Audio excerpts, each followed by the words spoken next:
Okay, so Milton reached 180 miles per hour yesterday. It's down to 145 miles per hour. It had to go through what's called an eye wall replacement. An eye wall is the very center of the storm where the strongest winds are.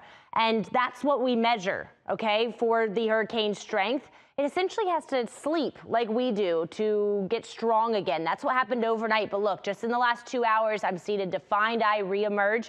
This thing is going to start to strengthen again.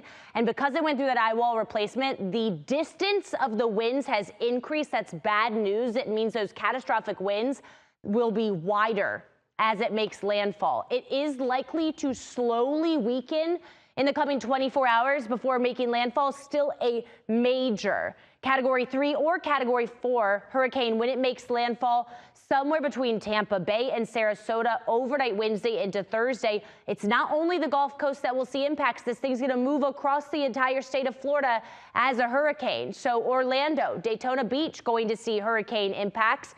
That will be early on Thursday morning. Conditions will significantly improve through the day on Thursday as it moves back out to sea. One of the greatest risks that we talk about is storm surge. What is storm surge? It's essentially a huge wall of water that the winds from a hurricane push on shore. When you have storm surge above 12 feet, that's a 12-feet wall of water, guys. That's the entire first story and part of the second story of buildings along the coastline, and that's what's in the forecast for major populated cities. Tampa and Tampa Bay, Anna Maria Island, Sarasota, Siesta Key, and Venice all have the possibility of 10 to 15 feet of storm surge. That will make it far inland. That will cause significant flooding. You cannot survive a wall of water like that along the coastline.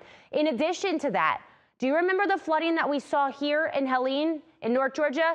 That morning, we were under a high risk for flash flooding. That's exactly what the National Weather Service has a huge portion of Florida under. So significant flash flooding, life-threatening flash flooding is likely as far east as Orlando and Daytona Beach. So it is going to be significant for our friends to the south. Here today, beautiful and quite a bit cooler. We'll hit 80 degrees. Many areas stay in the 70s.